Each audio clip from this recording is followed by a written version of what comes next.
Hello again on the 7th of May. Being the first Sunday of the month, I'm just collecting little flowers from my garden. I put in the old sedum at the back. I think it makes a nice bouquet. So I've got 3 of these for the graveside. I'll pop down just now. I need to go and get more lemons from the store. Not for today, I'll do it for tomorrow, but I'll buy them today so they're ready for use. These are lovely. I just picked some from the garden. Cuckoo flower and bluebell and stuff, you know. Nice. Good morning again. It's a graveside visit. I've picked the bouquets of flowers. They look very attractive from the garden. A lovely smell, particularly from the daffodil. No, daffodils, the plural. I was going to say that I zipped into the co-op to get my lemons. There seems to be a thing with these supermarkets now, and these large stores, you know, the multinationals. They base a lot of their pricing on the fact that the customers are clueless when it comes to counting. This is a fact. I noticed this recently in B&M store of all places, which you'd probably be quite shocked to find I was in. I happened to glance along the confectionery counter and I saw 5 fudges. You know what a fudge is? 5 fudges for £1. Or you could buy the same fudge singly for 15 pence. I just think of these people who didn't pay much attention to arithmetic in their schooling and think, well, there's a fine bargain, 5 for £1. May as well get that. It's the same as the co-op today. I noticed if you buy a bag with net on it, 3 lemons for £2.20. If you buy them without the bag, you just pick them up, check that they're all right, which is quite a rarity in the co-op or any fruit and veg store these days. I don't know where they come from, but I think they're stored for months on end before they're released to the shopper. But anyway, 4 for less than £2. So again, it's just a case of, well, let's buy 3 lemons for £2.20 and spend 10 minutes of a life fiddling about with the net trying to get the bloody lemons out. I'll just buy this. But anyway, come down. It's brightening up a little bit, thank goodness for me. Day number 7. It really has been quite an oppressive week in my opinion. I just felt rather suffocated with the mist. I don't know what it's like elsewhere, in Perthshire for example, but certainly in my location it was dank, heavy mist, creeping up and down the moorland behind my house. It was awful. Very cold as well. Blanketed out the sunshine, and the wind was quite brisk from the east and the southeast at times, and coming across a rather chilly North Sea and chilling in my bones. Yeah, it was very, very depressing.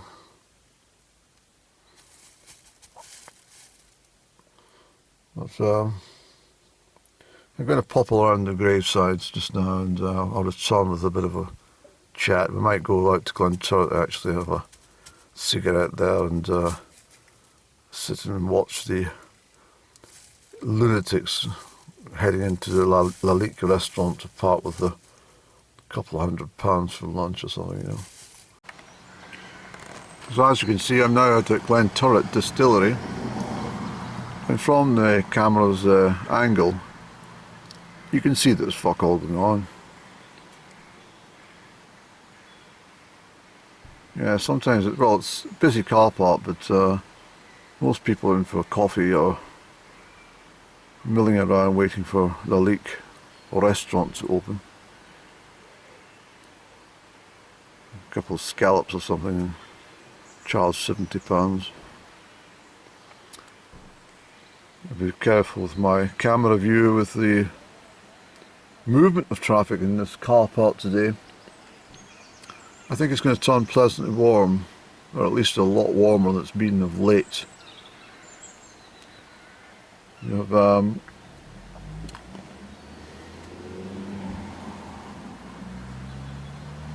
a passing Range Rover.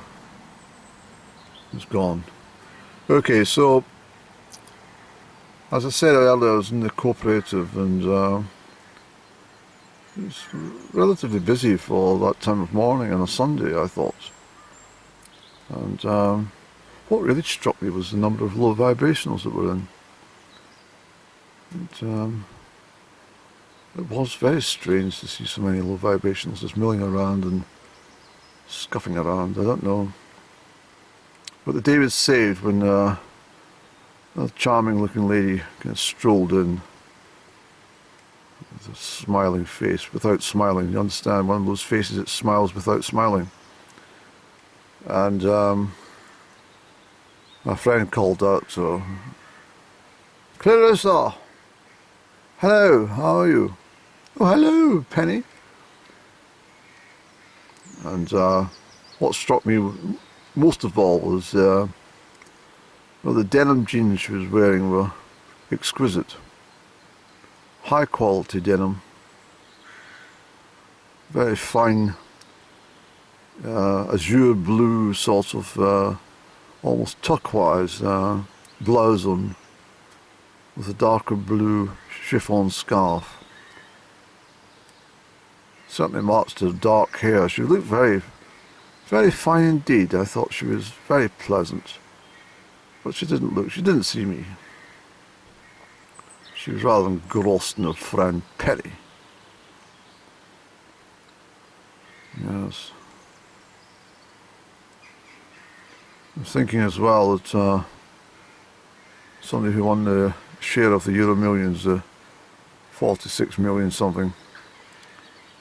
I don't know. I'm going to phone Camelot and ask them some questions about this. I'm going to ask them, first of all, does this person actually exist?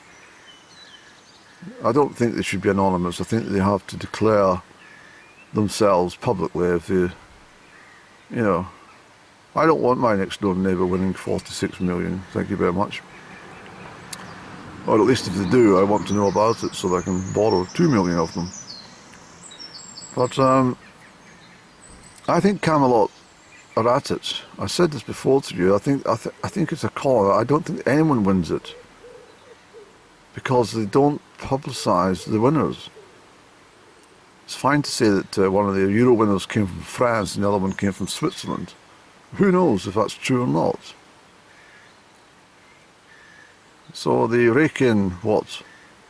Perhaps the jackpot, I think it was £138 million, which is ridiculous anyway. But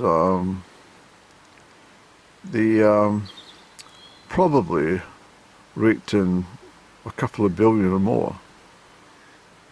So the only winners really are the shareholders of Camelot. I mean, they're never going to lose, are they? But my point is, I'm going to phone Camelot. Well, I'm going to ask that question. Are these winners real people, or just made up? But secondly, I'm going to, once they answer that part of the question, they say, oh, definitely. What gives you that idea that we would kid on? I said, well, I just think it's just my suspicious nature. But I'll also say to them, I want to know, please, if I won 46 million, my understanding of the gambling laws in the United Kingdom that there's no tax paid on this. Is that correct? And if they say, yes, that's correct, I said, well, can you put that in writing, please? And if they're so kind to do so, then at any stage further down the line, HMRC, for example, challenge me on any taxation, I'll say, well, this is the winnings from Camelot. You can't tax me. They said it's non-taxable. So I don't understand how it goes. I mean, surely if you've got £46 million sitting in the bank, that's taxable. I'm sure it is. We all pay tax on our savings. A small proportion, of course, but it's still taxable.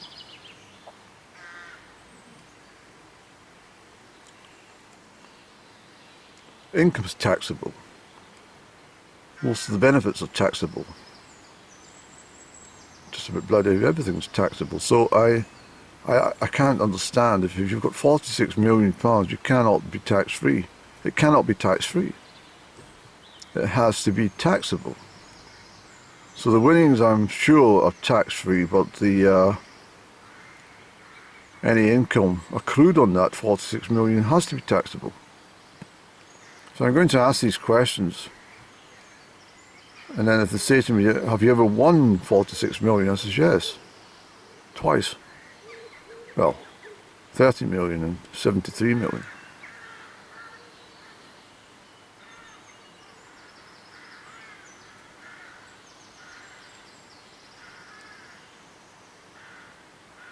The numbers have a pattern, you understand. If you follow numbers, you understand that numbers are also got a pattern, like weather patterns, like people's mood, like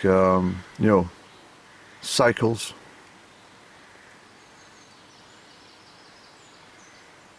Sometimes you feel rather fatigued, and other times you feel full of energy. Sometimes you're happy as Larry, other times you're as depressed as an old sow. Sometimes you're always an old sow.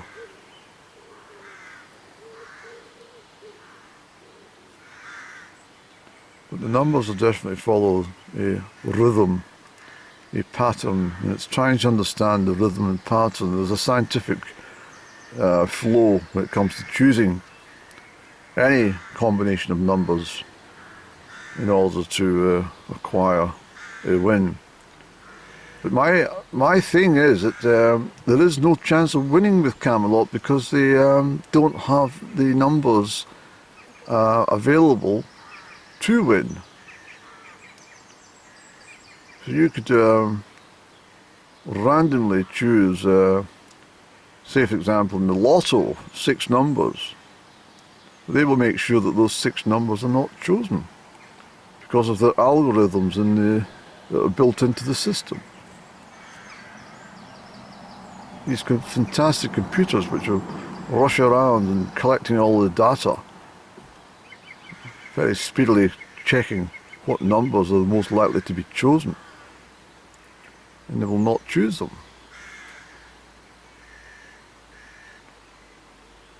Most people choose the numbers between 1 and 31 anyway.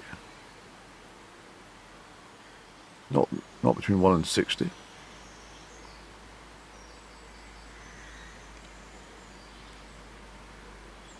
But I've said 1,000 times that I think every so often they pluck one of the Camelot shareholders and they pay them a couple of £1 million or something and say, look, I want you to kid on that you've won a huge amount of money.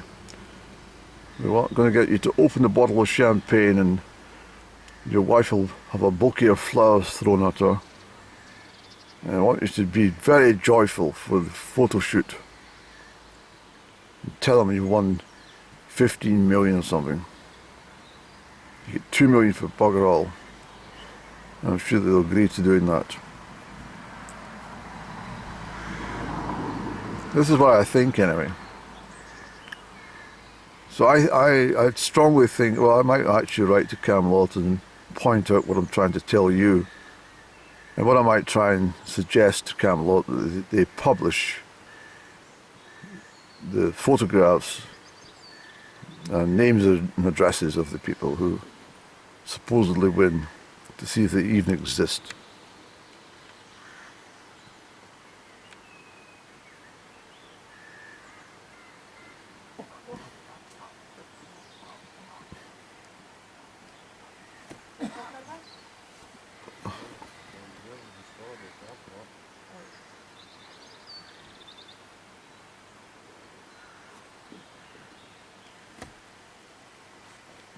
So I think these little vibrations are moving around outside the staring at the notice board. I think they're staring at me.